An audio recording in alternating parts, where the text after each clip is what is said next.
नमस्कार दोस्तों, मेरा नाम है विजय कुमार गिरी और मैं आप लोगों का एक बार फिर से स्वागत करता हूं अपने यूट्यूब चैनल जिसका नाम है सुगा क्लासेस फॉर एग्रीकल्चर। दोस्तों, आज हम लोग पढ़ने वाले हैं निमराज सुंडा जी की जो मैंने सीरीज स्टार्ट कर रखी है एमसीक्यू वाली। ये एमसीक्यू सीरीज का आज हम 10वां लेक्चर पढ़ने वाले हैं और रोज की तरीके से मैं यहाँ पर आप लोगों से 20 क्वेश्चन पूछूंगा। इन फिर 20 क्वेश्चन को मैं एक्सप्लेन करूंगा। इनसे रिलेटेड जो कुछ भी पॉइंट होंगे मैं उसको बताऊंगा। आप लोगों को क्या करना है कि क्वेश्चन का जवाब देते हुए चलना है। 20 क्वेश्चन में से आप कितना जवाब कर पाते हो, कितना गलत होता है आपका, ये आपको कमेंट बॉक्स में लिखना है। बाकी अगर जो चीज गलत हो रही है तो वो क्यों गलत हो रही है मैं उसको एक्सप्लेन करूंगा। उसको आप ध्यान से देखना, ध्यान से देख के एनालाइज करना कि आखिर आपसे जो गलत हुआ वो क्यों गलत हुआ और उसको आप कैसे सही कर सकते हो, कि जिससे आप एग्जाम में जब पेपर देने जाओ तो वहां पर आपसे उस तरीके की गलती ना हो। तो इसको बिल्कुल अच्छे से ध्यान से पढ़ना। तो मैं यहाँ पर आपको पढ़ाना शुरू करूँ उससे पहले मैं आप लोगों को बता दूं कि मैंने आप लोगों के लिए एक बहुत ही अच्छा कोर्स लॉन्च कर रखा है। कोर्स का नाम है अल्टीमेट एग्रीकल्चर कोर्स। इस कोर्स में आपको यहाँ पर दिए गए जितने भी सब्जेक्ट हैं ये सभी सब्जेक्ट वही हैं जो आप बीएससी एग्रीकल्चर करते समय पढ़ते हो। ये सभी सब्जेक्ट बिल्कुल बेसिक से लेके एडवांस लेवल तक आपको अच्छे तरीके से पढ़ाए जाएंगे और यहाँ पर मैं जो कुछ भी पढ़ाऊंगा वो बायलिंगुअल पढ़ाऊंगा। और साथ में मैं आपको इसका पीडीएफ नोट्स भी प्रोवाइड कराऊंगा और ये जो पीडीएफ नोट्स होगा ये भी बायलिंगुअल होगा। हिंदी और अंग्रेजी दोनों भाषाओं में आपको इसका नोट्स भी मिलेगा। तो अगर आप इसको खरीदना चाहते हैं तो यहाँ पर ये जो क्यूआर कोड दिया गया है, इस क्यूआर कोड को स्कैन करके मात्र 1000 रुपए का पेमेंट करके आप इसको खरीद सकते हैं। बाकी कोर्स से रिलेटेड किसी भी तरीके की और जानकारी अगर आपको चाहिए तो मेरा व्हाट्सएप नंबर है 9792771793। मेरे इस व्हाट्सएप नंबर से आप संपर्क करके कोर्स से रिलेटेड किसी भी तरीके की अगर आपको जानकारी चाहिए तो वो प्राप्त कर सकते हो। जैसे सर जी हमने पेमेंट कर दिया है तो पेमेंट करने के बाद हमको वीडियो कैसे मिलेगा, फिर हमको नोट्स कैसे मिलेगा, लेक्चर कैसे अटेंड करना है, ये सभी तरीके की जो आपको जानकारी चाहिए तो मेरा व्हाट्सएप नंबर पे आप संपर्क करके जो भी आप जानकारी कोर्स से रिलेटेड प्राप्त करना चाहते हो वो प्राप्त कर सकते हो। तो चलिए अपने टॉपिक पर वापस आते हैं। टॉपिक हमारा क्या है? क्वेश्चन। क्वेश्चन में हम क्या पढ़ेंगे? सबसे पहला क्वेश्चन देखते हैं। सबसे पहला क्वेश्चन पूछा जा रहा है कि arrange the following milestones in the history of the Indian council of agriculture research in correct chronological order. इस तरीके का क्वेश्चन मैंने आप लोगों से पहले भी पूछ रखा है पिछले लेक्चर्स में, लेकिन यहाँ पर मैं जो पूछ रहा हूँ तो इसमें आपको ये 4 चीजें दी गई हैं। ये चारों चीजें थोड़ी सी चेंज आपको देखने को मिलती हैं। तो यहाँ पर आपसे कहा जा रहा है कि जो आईसीएआर था, आईसीएआर के कुछ माइलस्टोन्स हैं, उनको आपको क्रोनोलॉजिकल ऑर्डर में रखना है। मतलब पहले क्या हुआ, फिर क्या हुआ, फिर क्या हुआ, इस तरीके से आपको इसको रखना है। तो अगर हम बात करते हैं क्रोनोलॉजिकल ऑर्डर में रखने की, तो सबसे पहले तो हमारा क्या आएगा? सबसे पहले हमारा आएगा रॉयल कमीशन ऑन एग्रीकल्चर जो था, ये इस्टेब्लिश हुआ था कब? 1926 में। कब? ये रॉयल कमीशन ऑन एग्रीकल्चर जो हमारा है ये कब इस्टेब्लिश हुआ था? ये तो इस्टेब्लिश हुआ था हमारा 1926 में। और इसके बाद फिर क्या हुआ था? 1947 में जो आईसीएआर है इसका नाम बदला गया था। ये आईसीएआर का नाम पहले imperial council of agriculture research हुआ करता था, बाद में इसका नाम बदल कर दिया गया, इंपीरियल के जगह पर इंडियन कर दिया गया। तो एक चीज तो ये हो गई 1947 में। इसके बाद फिर क्या हुआ था कि आईसीएआर को जो फुल्ली ऑटोनॉमस बॉडी बनाया गया था, तो आईसीएआर को जो फुल्ली ऑटोनॉमस बॉडी बनाने की जो प्रक्रिया थी वो कब पूरी करी गई थी? ये करी गई थी 1966 में। बोले तो 1966 में आईसीएआर को फुल्ली ऑटोनॉमस बॉडी बना दिया गया था। इसके बाद लास्ट में हमारा क्या आता है? लास्ट में डेयरी है जिसको हम क्या कहते हैं? Department of agriculture research and education. ये डेयरी की जो स्थापना हुई थी ये कब हुई थी? ये हुई थी 1973 में। गजेंद्र गाडकर कमेटी, आपको याद हो, एएसआरबी नेट, डेयरी, इस तरीके का क्वेश्चन मैं पीछे पूछ भी चुका हूँ। बार बार ऐसे ऐसे करके याद करोगे, बार बार पढ़ते पढ़ते पढ़ते पढ़ते रिवाइज होता जाएगा। एक एक पॉइंट आप पढ़ लोगे। जैसे मैंने थंबनेल में ही बताया है कि पूरी बुक केवल एमसीक्यू की मदद से आपको रटना है। तो रटने का मतलब बार बार अगर वही चीज आएगी तो आप चीजों को अच्छे से याद कर पाओगे। तो इसमें हम सबसे पहले देखते हैं। तो सबसे पहले क्या हुआ? 1926, यानी कि ऑप्शन 2 जो है ये पहले आएगा। मतलब हमारा दूसरा जो स्टेटमेंट है ये सबसे पहले आएगा। तो हमारा ए बी डी में से कोई एक होता है, सी तो हमारा होगा नहीं। इसके अलावा देखते हैं, इसके अलावा फिर हमारा कौन सा आएगा? इसके अलावा हमारा आएगा चौथा। बोले तो 1947। तो चौथा किस पे है? एक तो इसमें है हमारा चौथा, बाकी ये वाला भी गलत हो गया, और चौथा इसमें है तो ये भी हो सकता है। कोई दिक्कत नहीं, आगे बढ़ लेते हैं। चौथे के बाद फिर हमारा क्या आएगा? पहला आएगा आईसीआर 1966 वाला आएगा। तो 1966 किसमें है? तो हमारा ये ऑप्शन नंबर ए है। ये हमारा बिल्कुल राइट ऑप्शन हो जाएगा। समझ गए? आगे बढ़ते हैं, देखते हैं हमारा अगला क्वेश्चन क्या है। अब अगला जो हमारा क्वेश्चन है वो क्या है, मैच द फॉलोइंग। इसमें आपको देखने को मिल रहा है इंटरनेशनल रिसर्च इंस्टीट्यूट्स हैं और फिर उनका हेडक्वार्टर दिया गया है। जैसे यहाँ पर आपको इंटरनेशनल रिसर्च इंस्टीट्यूट्स हैं, ये सब एग्रीकल्चर वाले हैं। इसको कठिन करने के लिए मैंने यहाँ पर केवल और केवल शॉर्ट फॉर्म लिखा है। इस शॉर्ट फॉर्म को आप पहले फुल फॉर्म में कन्वर्ट करो, फिर उसके बाद आप उसका हेडक्वार्टर देखो कि हेडक्वार्टर उसका है कहाँ, और इसके बाद फिर आपको इसका ऑप्शन लगाना है। तो इसकी अगर हम बात करते हैं, तो सबसे पहले जो हमारा है, अगर हम इसको मैच करते हैं, तो हमारा ICRISAT जो एक्रीसेट है, ये एक्रीसेट हमारा कहाँ है? ये एक्रीसेट हमारा हैदराबाद में है। कहाँ पर है?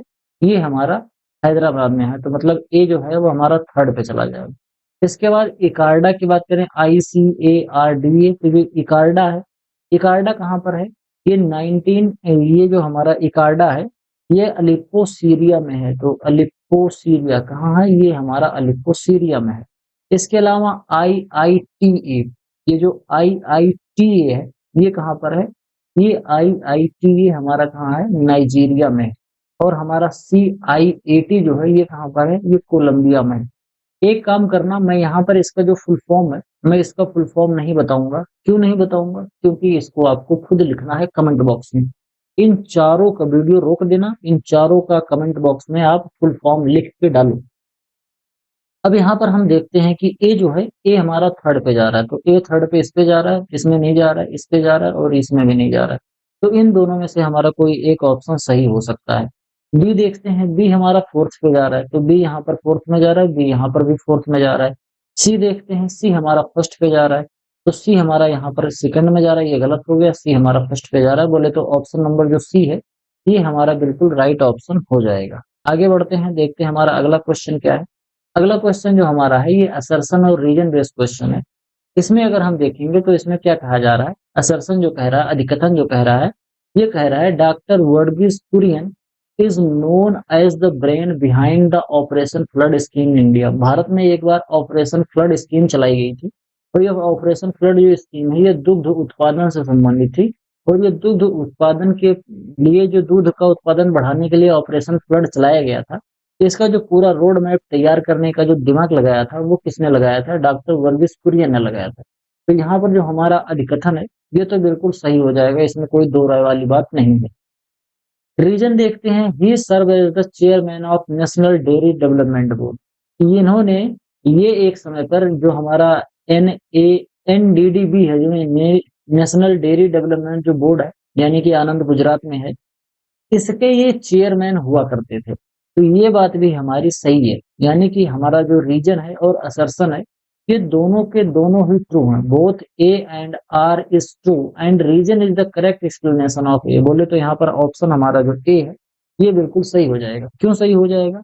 क्योंकि वर्गीस जो कुरियन थे, वो उस समय पर चेयरमैन थे नेशनल डेयरी डेवलपमेंट बोर्ड के। अब नेशनल डेयरी डेवलपमेंट बोर्ड के यही चेयरमैन थे, तो इन्हीं की देख रेख में ऑपरेशन फ्लड चल रहा था, तो इन्हीं का ही दिमाग था। इसीलिए रीजन और असर्शन दोनों ही सही है, और जो रीजन जो एक्सप्लेन कर रहा है असर्शन के लिए, ये भी बिल्कुल यहाँ पर सही बात हो जाएगी। आगे बढ़ते हैं, देखते हैं हमारा अगला क्वेश्चन क्या है। अगला क्वेश्चन हमारा है, regarding the contributions of doctor MS Swaminathan, which of the following statements is are correct. मतलब MS स्वामीनाथन के हिसाब से अगर हम देखेंगे, उनके कंट्रीब्यूशन के हिसाब से, तो यहाँ पर तीन स्टेटमेंट जो दिए गए हैं, इन तीनों स्टेटमेंट में से कौन कौन से स्टेटमेंट सही हैं, आपको ये बताना है। तो सबसे पहला हम देखते हैं, हमारा जो सबसे पहला स्टेटमेंट है, वो क्या कह रहा है, he was the first recipient of world food prize in 1987। तो ये वाला जो बात हमारी है, ये बिल्कुल सही है। ये इन्होंने 1987 में विश्व खाद्य पुरस्कार सबसे पहले प्राप्त किया था। भारत से सबसे पहला खाद्य पुरस्कार प्राप्त करने का श्रेय किसको जाता है? MS स्वामीनाथन जी को जाता है। और इन्होंने ही एक बुक लिखी थी, व्हीट रेवोल्यूशन। इन्होंने गेहूं पर रेवोल्यूशन की एक बुक लिखी थी, नाम था उसका व्हीट रेवोल्यूशन। ये भी बिल्कुल सही बात है। इन्होंने, ये जो ब्रीडर हुआ करते थे, तो ये ब्रीडर हुआ करते थे MS स्वामीनाथन जी, ये ब्रीडर हुआ करते थे गेहूं की। तो गेहूं का इन्होंने ही क्या किया था, 1966 के आसपास में हाई यील्डिंग वेराइटी डेवलप करी थी गेहूं की। और उसी के बाद 1966 में high yielding variety programme start हुआ था, और फिर 1965 और 66 में भारत में हरित क्रांति की शुरुआत हुई थी। तो क्योंकि गेहूं के ब्रीडर थे तो गेहूं के ही बुक लिखे थे, तो व्हीट रेवोल्यूशन की इन्होंने एक बुक भी लिखी थी। इसके अलावा he serve as the chairperson of national commission on Farmers of India. इन्होंने चेयरपर्सन का भी भूमिका निभाई थी National commission on Farmers of India में। ये भी बात हमारी बिल्कुल सही हो जाएगी। इसके बाद अगर हम बात करते हैं कि वर्ल्ड जो फूड प्राइस देता है, ये वर्ल्ड फूड प्राइस देता कौन है? ये वर्ल्ड फूड प्राइस FAO देता है। FAO फूड एग्रीकल्चर ऑर्गेनाइजेशन जो है, ये क्या देता है? फूड फूड ये देता है, वर्ल्ड फूड प्राइस देता है। और FAO ऑर्गेनाइजेशन है, ये 1987 में इसने दिया था। आगे बढ़ते हैं, हमारा अगला क्वेश्चन देखते हैं। Consider the following statements regarding international trade regulations mentioned in the text। जो मैंने बुक से एक क्वेश्चन बनाया है, वहां पर कहा जा रहा है कि इंटरनेशनल ट्रेड रेगुलेशन के लिए कौन कौन से यहाँ पर बातें लिखी गई हैं। तो सबसे पहले देखते हैं journal agreement on trade and tariff, जिसको गेट बोलते हैं। इसी को अब रिप्लेस करके वर्ल्ड ट्रेड ऑर्गेनाइजेशन WTO बना दिया गया है। तो इसको रिप्लेस करके वर्ल्ड ट्रेड ऑर्गेनाइजेशन बना दिया गया था जनवरी 1995 में। ये बात जो हमारी लिखी गई है, ये बात हमारी बिल्कुल सही है, इसमें कोई दो राय वाली बात है ही नहीं। दूसरा ऑप्शन क्या कह रहा है कि WTO aim to promote liberalised trade and resolve dispute among member nation. WTO के जितने भी मेंबर्स होते हैं, अगर इनके बीच में कभी भी किसी भी तरीके से व्यापार करने में अगर किसी भी तरीके की समस्या आ रही है या कोई विवाद हो रहा है, तो WTO सॉल्व करता है। तो ये भी हमारा जो स्टेटमेंट है, ये स्टेटमेंट भी हमारा बिल्कुल सही है। तो यहाँ पर हम ध्यान से देखेंगे तो हमारा बोथ स्टेटमेंट 1 एंड 2 दोनों ही हमारा सही हो जाएगा। आगे बढ़ते हैं, अगला क्वेश्चन देखते हैं। अगला क्वेश्चन हमारा मैचिंग का है। यहाँ पर आपको प्रोजेक्ट डायरेक्टरेट दिए गए हैं और यहाँ पर लोकेशन दिया गया है। इस प्रोजेक्ट डायरेक्टरेट का लोकेशन क्या है? जैसे project directorate on rice research, तो ऑन राइस रिसर्च ये कहाँ पर है? राइस रिसर्च जो हमारा है, ये अगर आप ध्यान से देखोगे तो आपको पता चलेगा ये कहाँ है। ये हमारा हैदराबाद तेलंगाना में, समझ गए। वीट रिसर्च की बात करते हैं तो ये कहाँ पर है? हमारा करनाल हरियाणा में है। मेज रिसर्च की बात करते हैं तो ये नई दिल्ली में है। और सरसों की बात करते हैं तो सरसों हमारा कहाँ है? भरतपुर में है। तो इसके हम ऑप्शन देखते हैं तो हमारा जो ऑप्शन है, ए वाला तो किस पे जा रहा है? ए वाला हमारा 2 पे जा रहा है, तो ये वाला सही हो गया, ये वाला गलत हो गया, ये सही हो गया, ये भी गलत हो गया। बी वाला जो हमारा है, बी हमारा फर्स्ट पे जा रहा है, तो बी यहाँ पर फर्स्ट पे जा रहा है, बी यहाँ पर फर्स्ट पे जा रहा है। अगला देखते हैं सी। सी वाला जो हमारा है फोर्थ पे जा रहा है, तो यहाँ पर सी फोर्थ पे जा रहा है, यहाँ थर्ड पे जा रहा है। तो हमारा जो ऑप्शन नंबर ए है, ये बिल्कुल हमारा राइट ऑप्शन हो जाएगा। आगे देखते हैं हमारा अगला क्वेश्चन क्या है। Arrange the statement of the following biodiversity related institutions in correct chronological order. इसमें आपको क्या करना है? करेक्ट क्रोनोलॉजिकल ऑर्डर में इसको हमको इस्टेब्लिश करके रखना है। मतलब कि कब किसकी स्थापना हुई थी, इस तरीके से आपको बताना है क्रोनोलॉजिकल ऑर्डर में। तो अगर हम इसको देखते हैं तो सबसे पहले जो हमारा है, international board of plant genetic resources, जो कि रोम इटली में है, इसकी जो स्थापना हुई थी, ये हुई थी 1974 में। इसके बाद अगर हम बात करें तो हमारा जो नेशनल बायोडाइवर्सिटी अथॉरिटी है, ये नेशनल बायोडाइवर्सिटी अथॉरिटी जो कि इस समय पर कहाँ नेशनल बायोडाइवर्सिटी अथॉरिटी है, ये कहाँ पर है? ये हमारा जो कि नई चेन्नई में है। इसकी जो स्थापना हुई थी, ये हुई थी हमारी 2003 में। कब हुई थी? ये हमारा 2003 में हुआ था। और जो नेशनल बायोडाइवर्सिटी जो बोर्ड है नई दिल्ली वाला, इसकी स्थापना कब हुई थी? ये नई दिल्ली वाली की जो हमारी स्थापना हुई थी, ये हुई थी 2002 में। यहाँ तक समझ में आया? तो क्रोनोलॉजिकल ऑर्डर में रखेंगे तो सबसे पहले हमारा 3 आ जाएगा, यानी कि ये दोनों ऑप्शन में से कोई एक सही होगा। इसके बाद फिर हमारा ऑप्शन नंबर 2 आ जाएगा, फिर ऑप्शन नंबर 1 आ जाएगा। तो हमारा यानी कि ऑप्शन नंबर जो डी है, ये बिल्कुल राइट ऑप्शन हो जाएगा। आगे बढ़ते हैं, देखते हैं अगला क्वेश्चन क्या है। ये असर्शन और रीजन बेस्ड क्वेश्चन है। इसमें कहा जा रहा है doctor any Borlaug was awarded the Nobel Peace Prize in 1970। 1970 में नोबेल पीस प्राइज मिला था डॉक्टर एनी बोरलॉग को। ये एनी बोरलॉग दुनिया में हरित क्रांति के जनक कहे जाते हैं। और रीजन क्या कहा जा रहा है? He is recognise as father of green revolution in India. यहाँ पर आपको 2 बातें कही जा रही हैं, आपको बताना है कि दोनों में से कौन सा सही है, कौन सा गलत। तो अगर हम इसका बात करें तो नॉर्मली बोरलॉग जो है, इनको नोबेल पीस प्राइज मिला था 1970 में, ये बात बिल्कुल सही है, इसमें कोई दो राय वाली बात नहीं। लेकिन यहाँ पर जो कहा जा रहा है कि father of green revolution in India, तो father of green revolution in India तो एम एस स्वामीनाथन जी थे। और ये जो है, ये father of green revolution in world थे। ये ग्रीन रेवोल्यूशन इन वर्ल्ड, ये पूरी दुनिया में ग्रीन रेवोल्यूशन के फादर हुआ करते थे। तो यहाँ पर हमारा जो ये रीजन है, ये रीजन गलत हो जाएगा। तो assertion true and reason false, यानी कि ऑप्शन नंबर सी हमारा जो है, ये राइट ऑप्शन हो जाएगा। आगे देखते हैं हमारा अगला क्वेश्चन क्या है। मैच द फॉलोइंग, आईसीएआर के यहाँ पर अवार्ड दिए गए हैं और यहाँ पर लिखा गया है their respective fields and objectives. कहने का मतलब ये है कि यहाँ पर आईसीएआर के द्वारा ये कुछ अवार्ड दिए जाते हैं और ये अवार्ड किस किस मौके पर या कौन कौन से ऑब्जेक्टिव पूरा करने वाले लोगों को दिया जाता है, इस तरीके से आपको यहाँ पर देखने को मिल रहा है।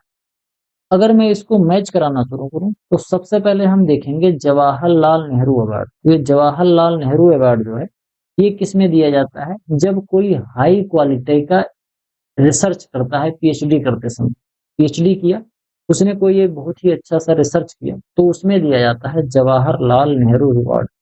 इसके बाद हम बात करते हैं हमारा जीवन राम किसान अवार्ड जो है।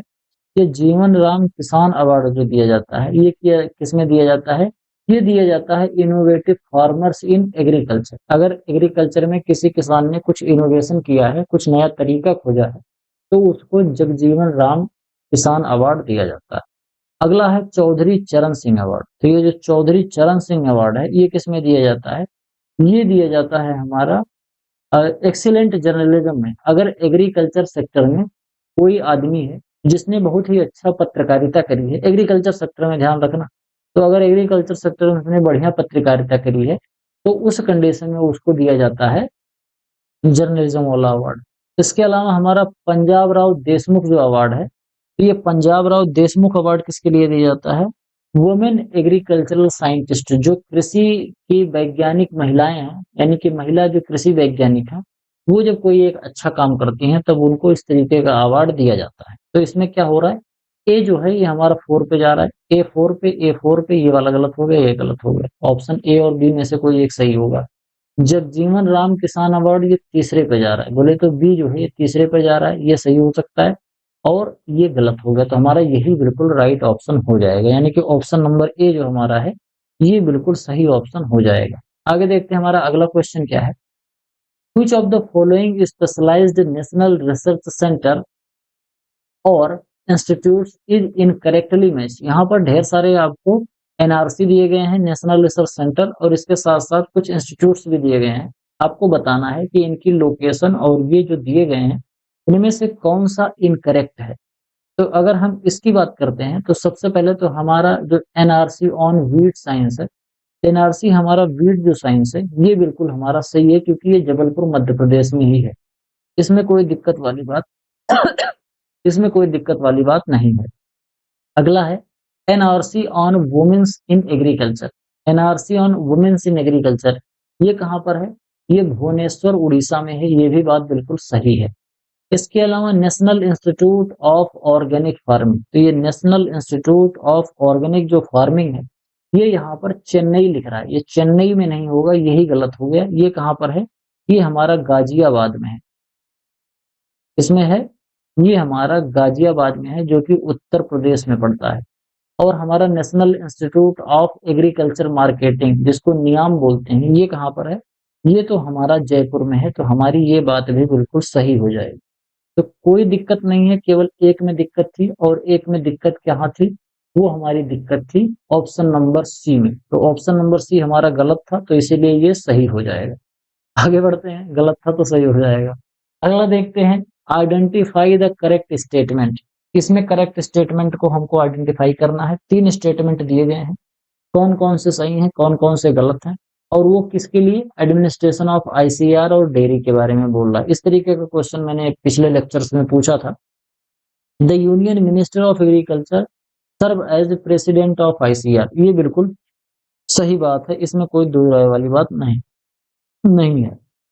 इसके अलावा डीजी ऑफ आईसीआर जो है, ये hold the position of secretary of dairy, ये भी बिल्कुल सही बात है।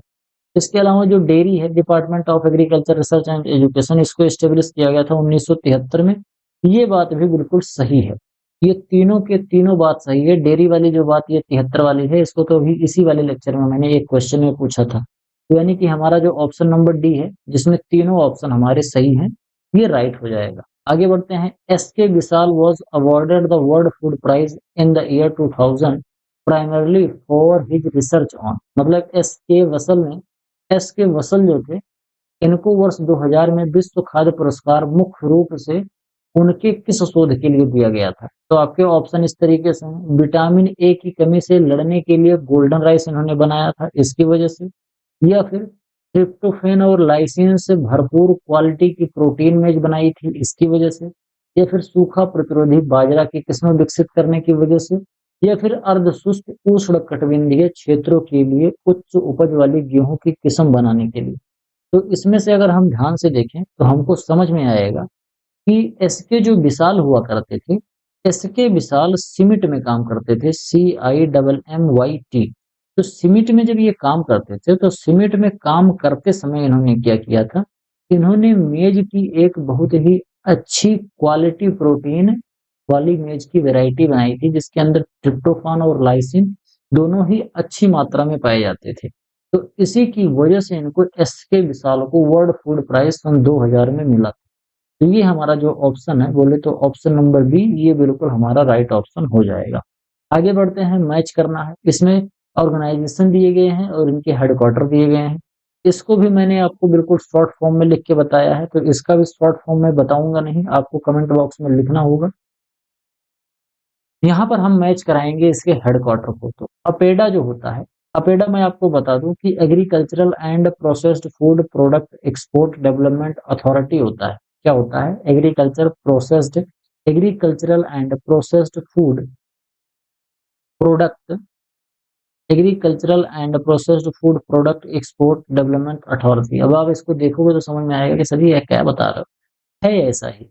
ए फॉर क्या है? एग्रीकल्चरल एंड प्रोसेस्ड फूड है, और पी फॉर प्रोडक्ट है, ई फॉर एक्सपोर्ट है, डी फॉर डेवलपमेंट है, और ए फॉर अथॉरिटी है। तो यहाँ पर जो ए शब्द है, उससे केवल एग्रीकल्चरल नहीं है, उसमें एग्रीकल्चरल एंड प्रोसेस्ड फूड, ये तीनों टर्म मिला के एग्रीकल्चरल एंड प्रोसेस्ड फूड, ये तीनों चीजें इसके अंदर ही हैं। तो अपेडा जो है, अपेडा ये कहाँ पर है?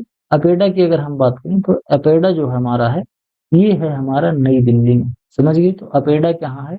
नई दिल्ली में है। इसके अलावा हम बात करते हैं तो हमारा जो नाफेड है, नाफेड भी हमारा कहाँ है? नाफेड भी हमारा नई दिल्ली में है। इसके अलावा अगर हम बात करते हैं तो हमारा जो है नियाम, जिसको हम क्या कहते हैं, national institute of agricultural marketing, national institute of agricultural marketing, ये कहाँ पर है? ये हमारा जयपुर में है। इसके अलावा DMI जो है, DMI जिसको क्या कहते हैं, directorate of marketing and inspection, क्या होता है? Directorate of marketing and inspection, ये कहाँ पर है? ये हमारा फरीदाबाद हरियाणा में है। यहाँ तक समझ में आया? मैं बोल रहा था कि इसका फुल फॉर्म नहीं बताऊंगा, लेकिन मैंने बता ही दिया। इसको मैच कराने के बाद अब बताओ कि इसमें से टिक किसको लगाओगे, क्योंकि ए वाला 3 पे भी जा सकता है, ए वाला 4 पे भी जा सकता है। तो इसको सॉल्व करने का मैं आपको अप्रोच बताता हूँ। ए वाला 3 पे जा सकता है, ये भी सही है। ए वाला 3 पे जा सकता है, ये भी सही है। ए वाला 4 पे जा सकता है, ये भी सही है। यहाँ तक तो हमारा ये भी सही है। ए वाला 1 पे जाएगा नहीं, ये तो ठीक है, कोई बात नहीं। अब देखते हैं बी वाला फर्स्ट पे जा रहा है। ये बी वाला जो हमारा है, ये फर्स्ट पे जा रहा है, ये तो सही बात है। बी वाला सेकंड पे जा रहा है, ये तो गलत हो जाएगा। बी वाला फर्स्ट पे जा रहा है, ये भी बिल्कुल सही बात है, और ये पहले से ही हमारा गलत हो गया। तो हमारे पास दो ऑप्शन बचे हैं, ए और सी। ए और सी में से कोई एक होगा। अब सी में से, सी जो हमारा है, ये सी किस पे जा रहा है? सी दूसरे पे जा रहा है। तो सी दूसरे में इसमें जा रहा है, और सी दूसरे में इसमें जा रहा है। तो ये भी हमारा सही हो गया। तो लास्ट में अब हम देखते हैं नाफेड जो है, नाफेड किस पे जाएगा? अगर नाफेड हमारा, अगर एक 3 पे चला गया है तो एक 4 पे चला जाएगा, और एक 4 पे चला गया है तो एक 3 पे चला जाएगा। तो ए है, ए हमारा नाफेड जो हमारा है, नाफेड किस पे जा रहा है? नाफेड हमारा चला जा रहा है 4 पे। तो नाफेड हमारा 4 पे चला जा रहा है, और इसके अलावा जो हमारा नाफेड है वो 3 पे भी जा सकता है, तो ये 3 पे भी जा सकता है। अब यहाँ पर मामला कठिन हो गया। मामला क्यों कठिन हो गया? क्योंकि यहाँ पर हमारे ये भी ऑप्शन सही जा रहे हैं, और हमारे ये भी ऑप्शन सही जा रहे हैं। तो इसको क्या करेंगे, इसको हम लगा देंगे बोथ। मैंने इसको कठिन बनाने के चक्कर में ऑप्शन ऐसे दे दिया कि ABCD में से कोई एक भी नहीं सही हो पाया, 2 सही हो गए, तो ये बोथ लगा देंगे हम, क्या, A और C। अगर एग्जाम में ऐसे क्वेश्चन आते हैं तो इसमें A पे भी टिक लगाओगे तो भी फुल मार्क मिलेंगे, C पे टिक लगाओगे तब भी फुल मार्क मिलते हैं, और अगर नहीं लगाओगे तो गलत हो जाएगा तो नहीं मिलेगा मार्क, और अगर इसको लगाओगे तो गलत मार्किंग मान के लगा देते हैं। समझ गए यहाँ तक? यानी दोनों में से किसी एक पे टिक लगा दोगे तो हमारा क्वेश्चन सही हो जाएगा। आगे बढ़ते हैं। अगला क्वेश्चन हम देख लेते हैं। Consider the following journals and magazines and their publishers. यहाँ पर कहा जा रहा है कि ढेर सारे जो पत्रिकाएं निकलती हैं उनके प्रकाशक कौन कौन से हैं। जैसे कुरुक्षेत्र निकलता है, बहुत ही इंपॉर्टेंट होता है। कुरुक्षेत्र कहाँ से निकलता है? मिनिस्ट्री ऑफ रूरल डेवलपमेंट, नई दिल्ली, ये यहाँ से निकलता है। तो ये जो बात है ये बिल्कुल सही बात है, कोई दिक्कत वाली नहीं है। करंट साइंस जो है, current science association and Indian academy science Bangalore से निकलती है। करंट साइंस यहाँ भी है, करंट साइंस यहाँ भी है, ये भी सही हो जाएगा। साइंस रिपोर्टर जो है CSIR से निकलता है, तो ये भी हमारा जो है नई दिल्ली से, ये भी बिल्कुल सही हो जाएगा। तो यहाँ पर पूछा जा रहा है कि करेक्टली मैच कौन कौन सा है, तो करेक्टली मैच हमारे तीनों के तीनों है, तो ऑप्शन नंबर कौन सा है? ऑप्शन नंबर डी में हमारे तीनों के तीनों है, तो ये हमारा जो ऑप्शन है ये हमारा बिल्कुल सही हो जाएगा। आगे बढ़ते हैं, अगला क्वेश्चन देखते हैं। हमारा जो अगला क्वेश्चन है, arrange the following event in ascending chronological order of their occurrence. यानी कि इसको असेंडिंग क्रोनोलॉजिकल ऑर्डर में इसको रखना है, जब जो चीज हुई है तब तो उसको वैसे ही रखना है। तो इसको अगर हम देखेंगे तो सबसे पहले हमको क्या मिलेगा कि जो नाफेड है, यानी कि ये वाला जो है, ये नाफेड जो है ये बना था हमारा अक्टूबर में, और अक्टूबर में 1958 में बना था। इसके अलावा हम बात करते हैं नाबार्ड की। नाबार्ड की स्थापना मैंने कई बार बताई है, 12 जुलाई 1982 को यह बना था। यहाँ तक समझ गए? इसके अलावा हम देखते हैं तो हमारा क्या है, हमारा फिर अगला है नियाम। नियाम की स्थापना कब हुई थी? नियाम की जो स्थापना हुई थी ये हमारी हुई थी 1988 में। समझ गए? इसके अलावा हम बात करते हैं NBA। NBA बोले तो नेशनल बायोडायवर्सिटी अथॉरिटी, ये हमारा एस्टेब्लिश हुआ था सन 2003 में। तो अगर इसको हम क्रोनोलॉजिकल ऑर्डर में लगाएं तो हमको सबसे छोटा कौन सा मिल रहा है? सबसे छोटा हमें मिल रहा है ये 1958। तो 1958 बोले तो 2, तो सबसे पहले तो 2 होना चाहिए, तो इन तीनों में तो हो गया। इसके बाद क्या होना चाहिए? 58 के बाद फिर हमारा 82 है, तो 82 यानी कि 2 के बाद 1 होना चाहिए, तो 2 के बाद 1, 2 के बाद 3 है, 2 के बाद 1 है, तो A और D में से कोई एक हो जाएगा। इसके बाद क्या है? 82 के बाद हमने देखा तो 82 के बाद फिर 88, यानी कि 1 के बाद 3 होना चाहिए, तो 1 के बाद 3 यहाँ पर है, 1 के बाद यहाँ 4 हो गया, तो ये गलत हो गया। तो ऑप्शन नंबर ए जो हमारा है ये बिल्कुल राइट ऑप्शन हो जाएगा। अगला क्वेश्चन देखते हैं। Doctor KL Chadha is famously recognized as. KL Chadha को इनमें से कौन सा चीज कहा जाता है? Father of the white revolution in India, father of the green revolution in India, father of golden revolution in India, green revolution in the world, and chairperson of national commission on farmer. ध्यान से समझते हैं एक एक करके। National commission on farmer जो थे इसके चेयरपर्सन तो MS स्वामीनाथन थे, ठीक, तो MS स्वामीनाथन, इसमें कोई दिक्कत वाली बात नहीं। ग्रीन रेवोल्यूशन कौन थे? NE बोरलॉग थे। कौन थे? NE बोरलॉग थे। गोल्डन रेवोल्यूशन जो है इसमें KL चड्ढा जी हो जाएंगे, तो हमारा ये ऑप्शन नंबर भी सही हो जाएगा। व्हाइट रेवोल्यूशन कौन था? ये वर्गीस कुरियन थे। वर्गीस कुरियन, अभी मैंने क्वेश्चन ही पूछा था, वर्गीस कुरियन ये हमारे व्हाइट रेवोल्यूशन के पिता थे, इन्होंने ही ऑपरेशन फ्लड स्टार्ट किया था। आगे देखते हैं, असर्शन और रीजन बेस्ड क्वेश्चन है हमारा, और ये असर्शन और रीजन बेस्ड क्वेश्चन है। इसमें पूछा क्या जा रहा है? इसमें पूछा जा रहा है क्रेडा, जिसको क्या कहते हैं, international centre for agricultural research in dry land areas. Dry land areas में एग्रीकल्चर कैसे किया जाए, इसके लिए एक रिसर्च सेंटर है जिसका हेडक्वार्टर जो है वो हैदराबाद इंडिया में है। क्या ये बात सही है? ये बात हमारी बिल्कुल ही सही नहीं है, क्योंकि इसका जो हेडक्वार्टर है वो कहाँ पर है? इसका जो हेडक्वार्टर है ये है अलिप्पो में। कहाँ पर है? अलिप्पो सीरिया में है, क्योंकि सीरिया जो है वो थोड़ा सा एरिड कंडीशन वाली है, वहां पर सूखा पड़ता है, तो एरिड लैंड में खेती करने के लिए वहीं पर इंस्टीट्यूट होगा, अलिप्पो सीरिया में। दूसरा क्या कहा जा रहा है? हैदराबाद का जो एग्रो क्लाइमेटिक कंडीशन है ये suitable for a dry land agriculture. Hyderabad का जो एग्रो क्लाइमेटिक कंडीशन है वो ड्राई लैंड एग्रीकल्चर के लिए अच्छा है कि नहीं है, तो यहाँ पर ये बोला जा रहा है। तो ये वाली जो बात है, ये वाली बात हमारी बिल्कुल सही हो जाएगी। क्यों? क्योंकि हैदराबाद का जो रीजन है वो ड्राई लैंड एग्रीकल्चर के लिए काफी अच्छा है। यहाँ पर आईसी ICRISAT एक्रिसेट और इसके अलावा क्रीडा CRIDA, ये जो दो इंस्टीट्यूट्स हैं, ये दो इंस्टीट्यूट हमारा कहाँ पर हैं? ये हैदराबाद में ही है और ये दोनों ही ड्राई लैंड पे रिसर्च करते हैं। समझ गए? तो ये दोनों इंडियन है और इंटरनेशनल वाला हमारा वो है। तो इसीलिए कहा जा रहा है कि हमारा जो असर्शन है ये बिल्कुल गलत हो जाएगा और रीजन जो है हमारा ये हमारा सही हो जाएगा। तो इस तरीके से कहाँ पर देखने को मिल रहा है? इसमें ए ट्रू है और आर फॉल्स है। ये कहाँ पर है? ये वाला तो हमारा असर्शन फॉल्स है, ये तो गलत हो गया। असर्शन फॉल्स होना चाहिए, तो ये है हमारा ऑप्शन नंबर डी बिल्कुल राइट ऑप्शन हो जाएगा। आगे देखते हैं अगला क्वेश्चन क्या है। Match the specialized agricultural training quality control institute with their location. यहाँ पर कहा जा रहा है कि ढेर सारे यहाँ पर क्वालिटी कंट्रोल इंस्टीट्यूट्स दिए गए हैं और यहाँ पर आपको उसका लोकेशन दिया गया है। आपको बताना है क्या कौन सा कैसे मैच करना है। तो सबसे पहले हम देखते हैं नियाम। तो ये जो नियाम है, ये नियाम कहाँ पर है? नियाम हमारा जयपुर में है। इसके बारे में अभी मैंने थोड़ी देर पहले ही क्वेश्चन पूछा था। अगला है हमारा क्या? IIMI। तो IIMI जो है इंटरनेशनल इरिगेशन मैनेजमेंट एजेंसी, ये कहाँ पर है? ये हमारा है दिगाना श्रीलंका में है। इसके अलावा हमारा क्या है? DRMR directorate of rapeseed and mustard research, ये कहाँ पर है? ये हमारा सेवर भरतपुर में है। अगला है NBA नेशनल बायोडायवर्सिटी अथॉरिटी, ये कहाँ पर है? नेशनल बायोडायवर्सिटी अथॉरिटी ये हमारा कहाँ है? चेन्नई तमिलनाडु में है। तो इसको हम देखेंगे तो ए किस पे जा रहा है? 4 पर। ए 4 पर जा रहा है, ए 4 पर जा रहा है, ये दोनों गलत हो गया। बी पहले पे जा रहा है।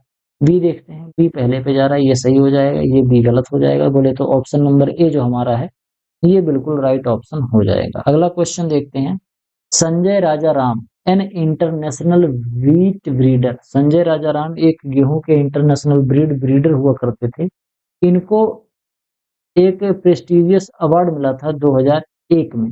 उस प्रेस्टिजियस अवार्ड का नाम क्या था? मतलब संजय राजा राम को जो 2001 में एक अवार्ड मिला था वीट के ब्रीडर के रूप में, वो पुरस्कार का नाम क्या था? आपको उसको बताना है। वर्ल्ड फूड प्राइज मिला था, नोबेल पीस प्राइज मिला था, या इसके अलावा चाइनाज फ्रेंडशिप मॉडल मिला था, या फिर उनको जगजीवन राम किसान अवार्ड मिला था। तो इसमें से अगर आप ध्यान से देखोगे तो आपको समझ में आएगा कि इनको चाइना फ्रेंडशिप जो मेडल है ये मिला था। China's friendship medal. बोले तो ऑप्शन नंबर जो सी है ये बिल्कुल सही हो जाएगा। संजय राजा राम को वीट पर बहुत अच्छा ब्रीडिंग करने के लिए 2001 में इस तरीके का अवार्ड मिला था। अब यहाँ पर जो हमारा अगला और सबसे अंतिम क्वेश्चन है, यानी कि क्वेश्चन नंबर 20, उसमें अगर आप देखोगे तो यहाँ पर हमको एक तो दिया है एक्रोनिम्स, बोले तो इसके शॉर्ट फॉर्म दिए गए हैं, और यहाँ पर आपको उसका एक्सपेंशन दिया गया है, बोले तो क्या? इसका फुल फॉर्म दिया गया है। तो जैसे यहाँ पर आपको दिख रहा है LAMP, तो LAMP कहाँ पर है? ये लार्ज साइज आदिवासी मल्टीपर्पज कोऑपरेटिव सोसाइटी, ये हमारा ए जो है ये चौथे पे चला जाएगा। इसके अलावा CFQCTI, तो ये हमारा किस पे जाएगा? Central fertilizer quality control and training institute, ये हमारा पहले पे चला जाएगा। NPPTI national plant protection training institute, और NIOF national institute of organic farming, ये हमारा इस पे चला जाएगा। तो फर्स्ट जो है फोर्थ पे जा रहा है, फर्स्ट फोर्थ पे जा रहा है, तो यानी कि ए और सी में से कोई एक हो जाएगा। बी की बात करते हैं तो बी हमारा फर्स्ट पे जा रहा है, तो बी फर्स्ट पे जा रहा है, तो ये सही है, और ये वाला सेकंड पे जा रहा है तो ये गलत हो जाएगा। तो ऑप्शन नंबर जो ए है हमारा ये बिल्कुल राइट ऑप्शन हो जाएगा। तो आई होप आपको ये 20 के 20 क्वेश्चन समझ में आए होंगे, अच्छा लगा होगा। अगर आपको वीडियो पसंद आया हो, मेरा पढ़ाना आपको अच्छा लगा हो, तो वीडियो को लाइक जरूर करिए, चैनल को सब्सक्राइब करिए, दोस्तों के साथ शेयर कीजिए। आपके जो कुछ भी सुझाव हैं, जो कुछ भी आप इम्प्रूवमेंट चाहते हैं, अगर वीडियो के बारे में कुछ आपको कमेंट करना है तो कमेंट जरूर करिए। पॉजिटिव हो, नेगेटिव हो, किसी भी तरीके का है, उसको अगर नेगेटिव होगा तो मैं उसको सुधारने का प्रयास करूंगा, पॉजिटिव है तो इससे मोटिवेशन मिलेगा। बाकी अगर हमारा पेड कोर्स अगर आप खरीदना चाहते हैं तो हमको व्हाट्सएप से संपर्क जरूर कीजिए। व्हाट्सएप से संपर्क करके मेरा कोर्स खरीदना है तो ज़रूर खरीदिए। मिलते हैं किसी दूसरी वीडियो में, तब तक के लिए इजाज़त दीजिए। धन्यवाद।